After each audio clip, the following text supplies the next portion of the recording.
네. 대역죄인 우리 스터디온 여러분 모두 안녕하십니까? 오늘부터 이제 드디어, 네. 오늘부터 이제 시즌2 해서 이제 새로운 주제를 시작을 하기 위해서 모였는데, 이번에도 역시 정부에서 소모임을 좀 자제해달라 하고, 요새 다시 코로나19가 좀 확산세 있잖아요. 그래서 또 부득이하게 이렇게 줌으로 모여서 하는데, 네. 그래서 줌으로 모여서 오늘부터는 어떤 스터디를 할 거냐? 아무래도 지금 시국이 좀 이런 시국이다 보니까 저희가 재해나 질병, 역병, 이 역사 속에서 어떤 모습을 띠고 있었는지를 한번 좀 이번 기회에 잘 살펴봐야 되지 않을까 해서 이제 시작을 했습니다. 그래서 이걸 보시고 어떤 사람들은 뭐 너무 이 시국에 공감이 떨어지는 그런 걸 주제를 선택한 거 아니냐 할 수도 있는데, 우리 개도님이 저번에 말씀해 주신 얘기에 크게 공감이 되는데, 역사가 결국 상상을 해야 되거든요. 공감을 많이 해야 되고. 근데 이런 시국에 우리가 많은 일들을 겪고 있잖아요. 사회적 거리두기라든가 아니면 여러 가지 집단의 문제라든가 아니면은 정부의 통제, 그리고 개인의 행동 문제 이런 것들이 있는데, 이런 것들을 더 생생하게 상상할 수 있는 상황 속에서 우리가 그 와중에 지금 역사 속에서 재해나 역병, 이 어떤 형태로 존재해 왔는지를 한번 살펴보는 게 아마 스터디 하는데도 저희 스스로도 크게 도움이 되지 않을까 해서 저희가 일부러 조금 다른 주제들도 있었는데 일부러 저희가 재해, 역병을 이번 시즌2의 주제로 이제 시작을 했습니다. 그래서 이걸 공부하면서 아마 더 많은 걸 배우고 그러면서 더 이 역병이라는 게 빨리 사라지기를 바라는 마음이 생기지 않을까 싶은 이제 희망을 좀 가져보네요. 네, 그래서 첫 번째 순서로는 역시 우리 스터디 대들보 태왕님이 네, 태왕님이 먼저 스터디를 준비해 주셨는데, 지금부터는 태왕님이 이제 본인 주제를 소개해 주시면서 스터디를 진행하면 될 것 같습니다. 네, 안녕하세요. 시즌2에서 처음 인사드리게 되는데, 저는 이제 준비한 주제가 일본 쪽 역병이에요. 근데 이게 단순히 이 역병이 일본에서만 발생한 게 아니라 신라에서 전달된 그 역병이 일본 사회에 퍼지게 된 거거든요. 그러니까 지금 이 코로나19 같은 경우도 저희가 그 우한발 코로나 바이러스라고 해가지고 중국 우한에서 처음 그게 발생해서 그게 한국으로 건너가고 또 미국으로 건너가고 이렇게 해서 전 세계로 퍼졌잖아요. 이 역병이란 것 자체가 이제 전염성이 있기 때문에 국가 간 이동이 있는 그 상황에서 이게 어느 나라든 다 이렇게 동일한 어떤 역사적 경험을 할 수가 있을 것 같아요. 그래서 지금 현재 어떤 코로나19의 어떤 상황에서 그 고대 사회에서는 과연 역병이라는 게 어땠을까라는 것을 좀 상상을 해봤어요. 근데 그걸 이제 찾는 도중에 신라하고 일본 사이에 이렇게 역병이 둘이 이렇게 전파된 경우가 보여가지고 이 사례를 설명을 해주면 좀 재밌게 상상할 수 있겠구나라는 생각에서 이 주제를 선정하게 됐습니다. 지금 화면 공유를 해가지고 제가 준비한 PPT를 중심으로 이야기를 하겠습니다.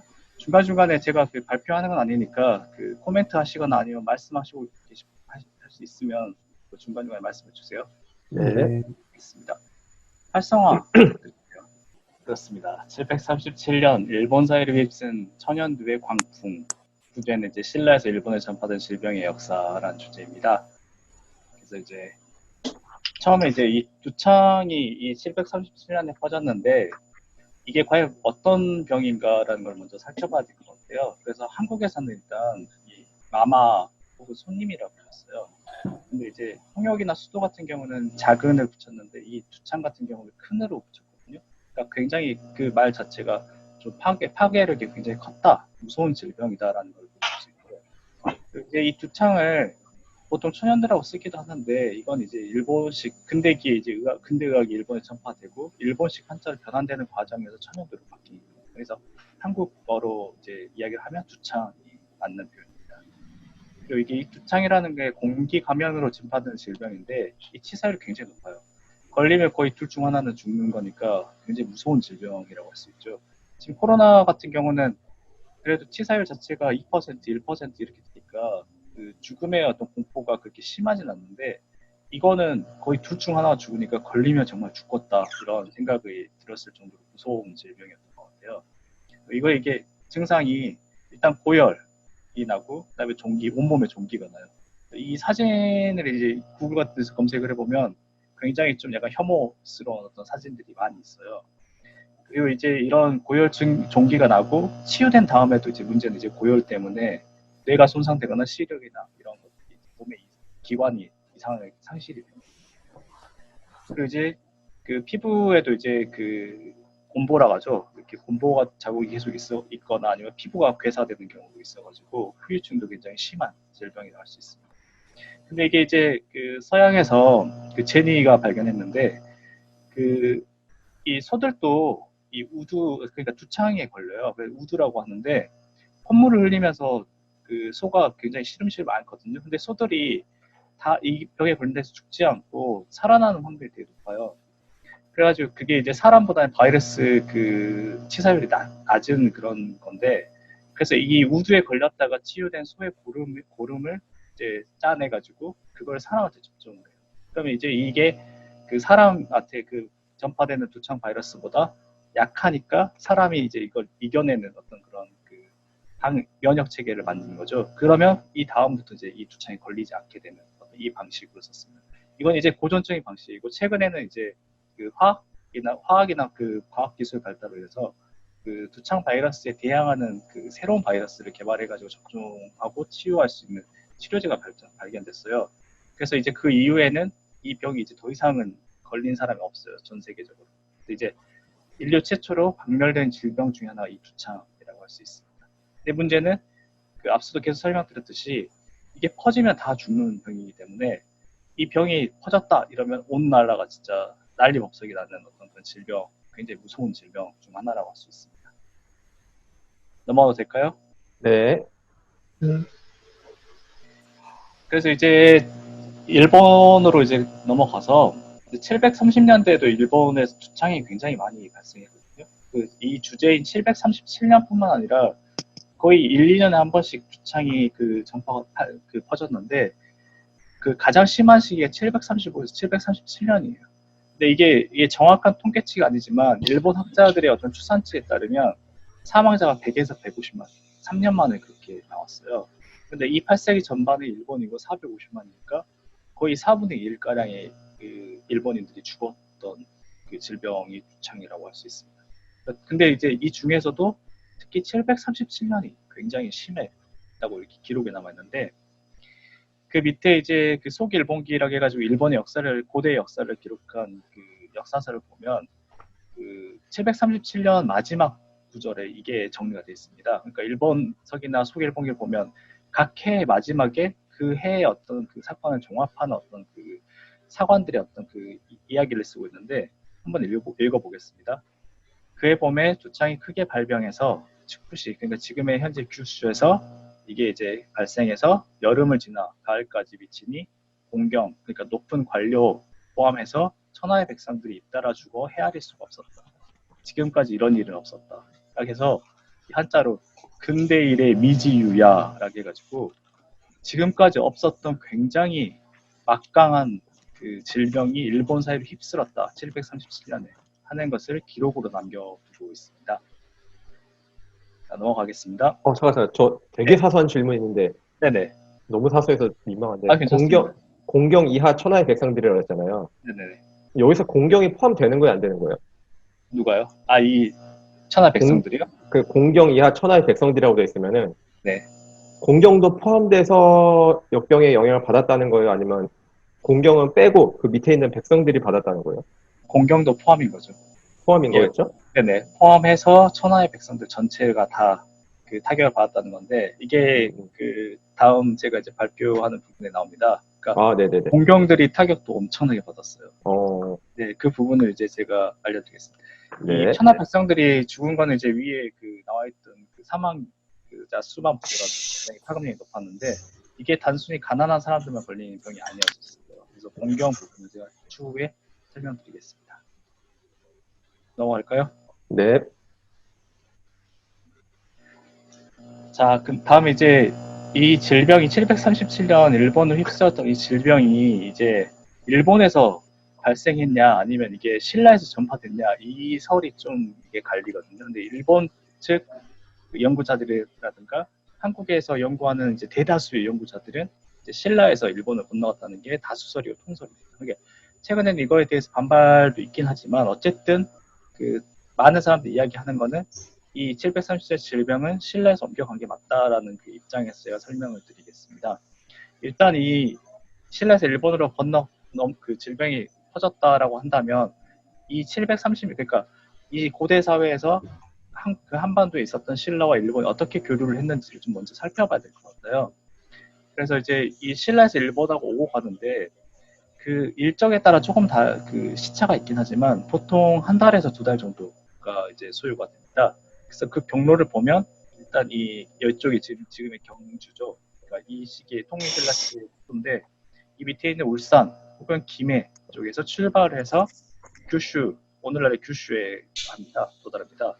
그러면 이 규슈에 그 다자이유라고 대제부가 있는데 이게 그 외교 관련해가지고 그 전담 부서예요. 그래서 거기서 이제 사신들이 일단 머무른 다음에 이 세토 대회, 이 일본 밑에 있는 이 본섬이랑 그 다음에 규슈 사이에 있는 이 세토 대회를 건너가지고 이 지금의 어떤 그 오사카에 도착을 합니다. 그래서 오사카에서 이제 걸어가서 이제 그 수도에 입경을 해서 그 일본의 왕을 이제 만나는데 일본 왕은 신라 사신을 만나면 이제 먼저 그 연회를 베풀고 그 다음 행사로 신라 왕을 포함해서 이 사신단에게 그 좀 이렇게 차등을 줘가지고 그 물자 같은 거를 하사를 합니다.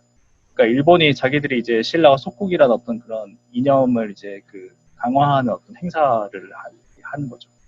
이런 식으로 이제 신라에서 일본으로 이렇게 사신단이 왔다 갔다 이렇게 하는 모습을 볼 수 있고요. 다음 넘어가도 될까요? 네. 네. 그래서 이제 730년에 그 37년에 있었던 그 질병의 어떤 그런 걸 이제 구체적으로 좀 살펴보면 이 737년 전에 736년 6월에 일본 사신단이 신라에 출발을 했습니다. 그러니까 이 출발한 다음에 737년 1월 27일에 다시 일본으로 돌아오거든요. 근데 이제 이 견신라사가 이제 일본에서 파견한 신라 사신인데 여기서 문제는 신라 사신의 대사, 이 사람이 가장 높은 대표예요. 외교의 대표가 대마도에서 병에 걸려가 죽어요, 먼저. 그 다음에 그 밑에 있었던 그 부사, 그러니까 그 책임자가 병에 걸려가지고 수도에 들어오지 못하고 그 규슈에서 머물러요. 그 병을 이제 고치려고. 그래서 이 기사가 있어서 이거부터 이제 시작을 하려고 합니다. 넘어가도 될까요? 네.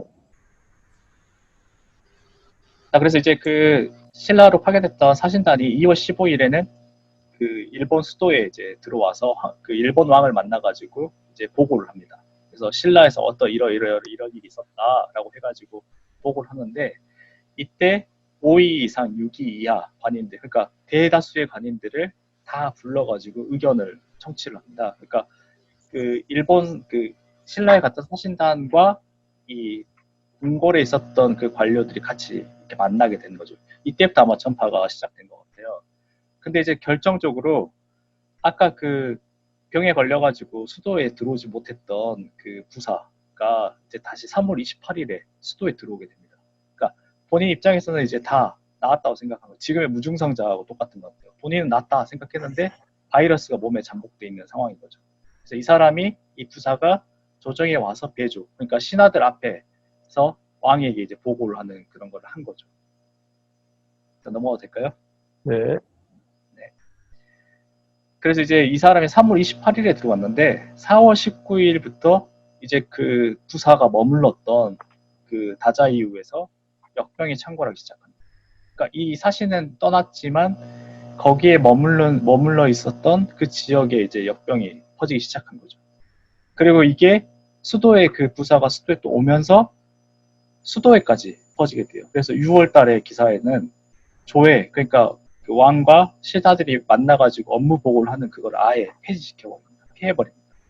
왜냐하면 그 이유는 신료들이 병을 앓았기 때문에. 이건 아마 이 역병을 의미하는 걸로 보고 있고요. 그래서 이제 서일본 전체 여름, 가을, 그러니까 이건 음력인데 4월, 6월이니까 6월부터 8월 정도, 8월에서 9월 정도 되겠죠. 그래서 여름하고 가을에 걸쳐가지고 서일본 전역에 이제 이 두창이 퍼지기 시작합니다. 넘어갈까요? 네. 네.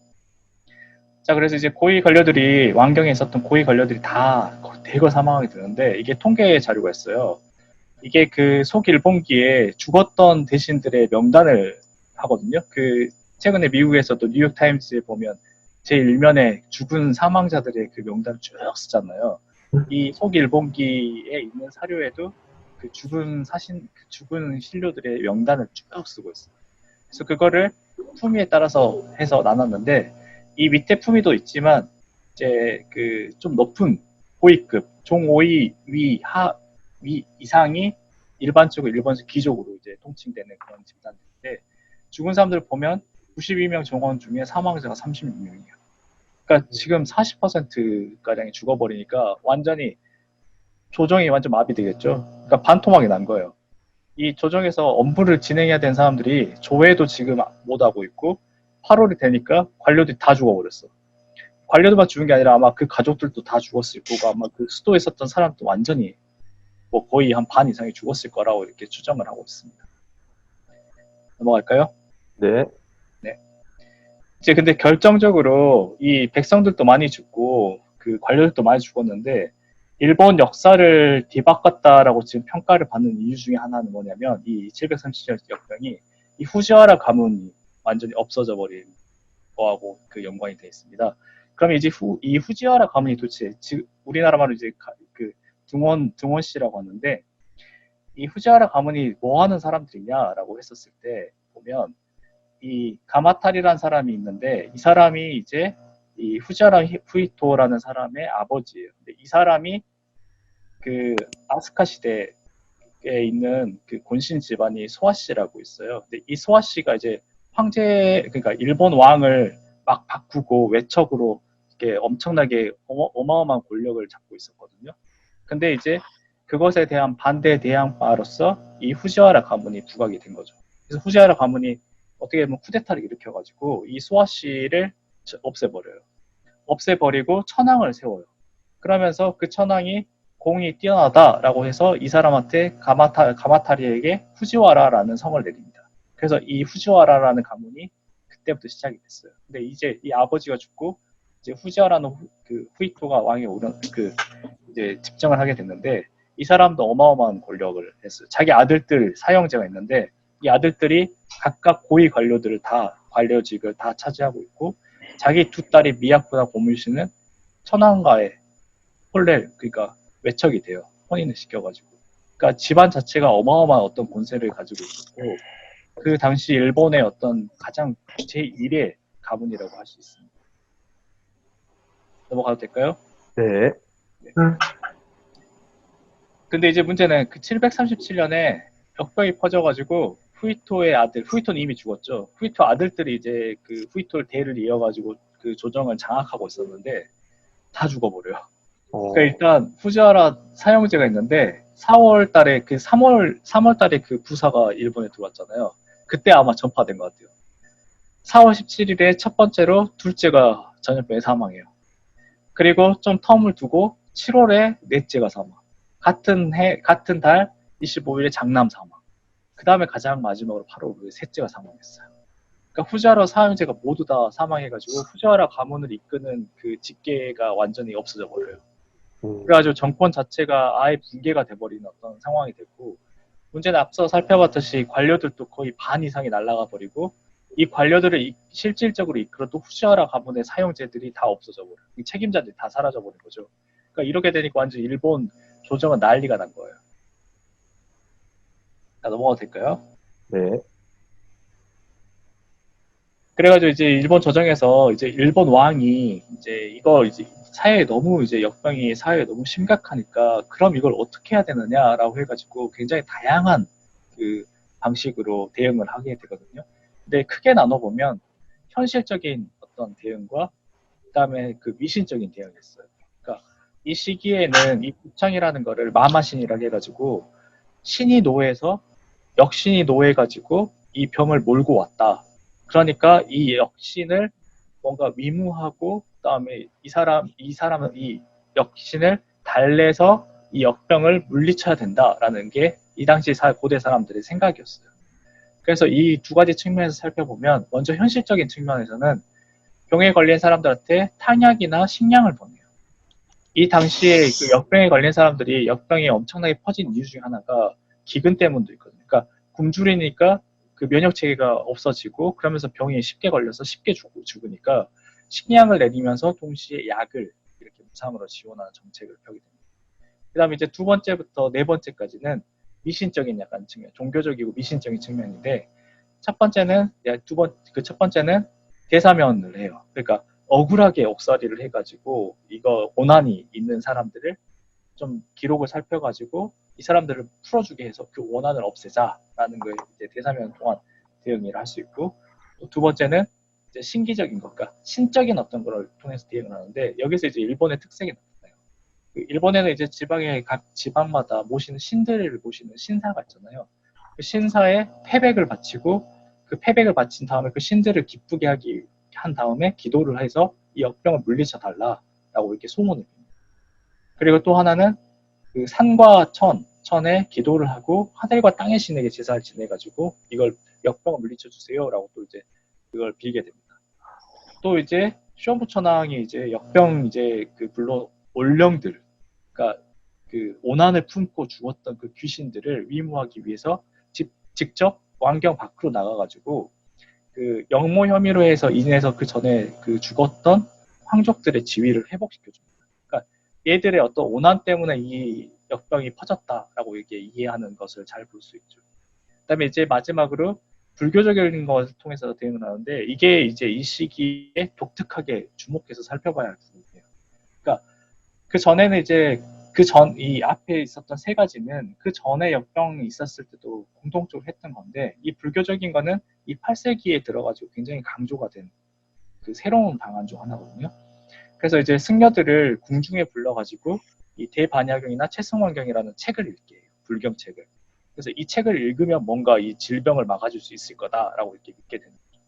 그리고 또 하나 재밌는 거는 사찰의 탑이 있는데 그 탑 안에 그 공간이 있어요. 그 공간 안에 그 우리 같은 경우는 부처님의 사리라고 해서 사리 같은 걸 넣었는데 이 채승환경이라는 그 앞서 그 읽었던 그 책을 탑 안에다 집어넣게 해서 이걸 통해서 우리를 보호해 달라라는 것을 빌게 하는 거예요. 또 하나는 이제 그 승려들을 400명을 한꺼번에 환송해라 출가시켜서 뭔가 이 사회에 있었던 어떤 그런 혼란함을 빌게 하는 어떤 그런 승려로 이렇게 활용을 하려고 하는 거죠. 자, 넘어가려고 하는데 혹시 질문 있으신가요? 전 없습니다. 최승환경이 뭐예요? 최승환경? 이게 그 8세기 때 금강명경이라고 하는 그 고전적인 불경이 있어요. 그거를 8세기 때 이제 중국에서 이제 그 새롭게 그거를 내용을 보완을 했거든요. 근데 이 보완한 내용 중에 중요한 내용이 뭐냐면 의료 행위적인 어떤 그런 그 복을 구하는 거 있잖아요. 그러니까 병에 걸렸을 때 어떻게 치유를 할 수 있고 그 다음에 어떤 의료 방법을 동원해야 너희가 나을 수 있다. 그러니까 이걸 가지고 있고 이걸 읽으면 너희가 병으로부터 안전하다라는 거를 보완한 책이에요. 그래서 이 책이 이제 신라에는 그 8세기 전반에 들어왔고 신라에서 이제 일본에 전달이 돼서 이게 굉장히 어떻게 보면 핫북이죠. 새롭게 이제 막 출간한 책인데 이게 일본에 전파되고 마침 일본에서 질병이 퍼지니까 이거를 적극적으로 읽고 가지고 있고 탑에도 보내고 집에도 갖고 있고 이렇게 해가지고 이거를 실제 어떤 내용인지 잘 모른다 하더라도 이것만 가지고 있으면 병으로부터 안전하다라는 그 믿음을 심어주게 하는 거죠. 그리고 또 하나 재밌는 거는 이 채승환경에 보면 그 불교 의학적인 어떤 내용이 실제 들어있어요. 그러니까 단순히 어떤 주술적인 내용만 있는 게 아니라 불교 그 의학적인 내용이 들어있는데 승려들이 이걸 이제 독강을 하잖아요. 막 읽는데 이걸 읽는 과정에서 자연스럽게 그걸 애우게 되는 거예요. 그러면서 승려들이 이제 그 질병이 났을 때 치료할 수 있는 의사 역할을 했다라고 이제 일본 학자들도 또 이걸 연구하고 있더라고요. 그래서 이 채승환경이라는 게 좀 주목해서 살펴볼 그 책인 것 같습니다. 좀 독특한 책이네요. 네네. 넘어갈까요? 네. 오늘 하치님 되게 조용하시네요. 넘어가주세요. 넘어가겠습니다. 자, 그래서 이제 마지막인데 이 737년 역병이 그러면 일본 사회에 어떤 영향을 미쳤냐라는 걸 봤었을 때 크게 두 가지로 볼 수 있을 것 같아요. 첫 번째는 아까 그 관료들이 다 죽고 후지와라, 특히 후지와라 가문이 완전히 사라져 버렸잖아요. 갑자기 공중분해된 거예요. 이렇게 돼 보니까 그 국정 운영에 있어 공백이 발생해요. 그러면 이제 자연스럽게 왕은 끝까지 살아. 역시 여기에 얘도 적용되는 게 있죠. 끝까지 살아남은 자가 승리한다고. 이 쇼부 천황이 그 전에는 후지와라 가문 때문에 되게 견제를 많이 받고 실제 일본 왕으로서 역할을 제대로 못했는데 이 후지와라 가문이 갑자기 사라지니까 이제 본인이 정치를 이제 주도할 수 있는 분위기가 된 거예요. 그래서 이제 그러면서 기존의 귀족 가문들이 굉장히 많이 살아가지고 그 정치를 제대로 운영하지 못했던 수도인 평성경 헤이조쿄를 이제 떠나가지고 그 주변에 있는 다른 궁궐로 이렇게 돌아다니면서 정치를 해요. 그러면서 그 사이에 황족들을 불러가지고 주요 요직에 앉혀요. 이렇게 되니까 일본 왕하고 황족들이 중심이 돼서 왕권의 어떤 그 중심이 된 국정 운영을 주도할 수 있게 된 거죠. 그리고 이제 두 번째는 사회 전반에 불교가 보급되는데 아까 최승환경 사례로 볼 수 있듯이 질병이 너무 무서우니까 나를 보호해줄 뭔가가 필요한 거예요. 그렇게 되니까 그 수단으로서 가장 중요하게 생각하는 게 이제 불교적인 어떤 그런 불경이라든가 불교 의례 이런 걸 굉장히 의지를 많이 하게 되거든요. 그래서 이 대규모 불교 의례를 많이 하게 되면서 자연스럽게 일본 사회 전반에 불교가 전파가 돼요. 그러면서 또 이제 이런 걸 이제 가만히 놓치고 있을 수 없죠. 일본 왕은 이제 이 의례를 주도하는 게 본인이다라는 걸 이제 강조함으로써 왕권을 강화하는 어떤 그 수단으로 활용을 하게 됩니다. 그러니까 이렇듯이 737년 역병이 일본 사회를 굉장히 정치, 사회, 문화 이런 게 굉장히 엄청난 어떤 대변혁의 시대를 이끌었다라고 볼 수 있을 것 같습니다. 네, 마무리하겠습니다. 이상입니다. 고맙습니다. 네.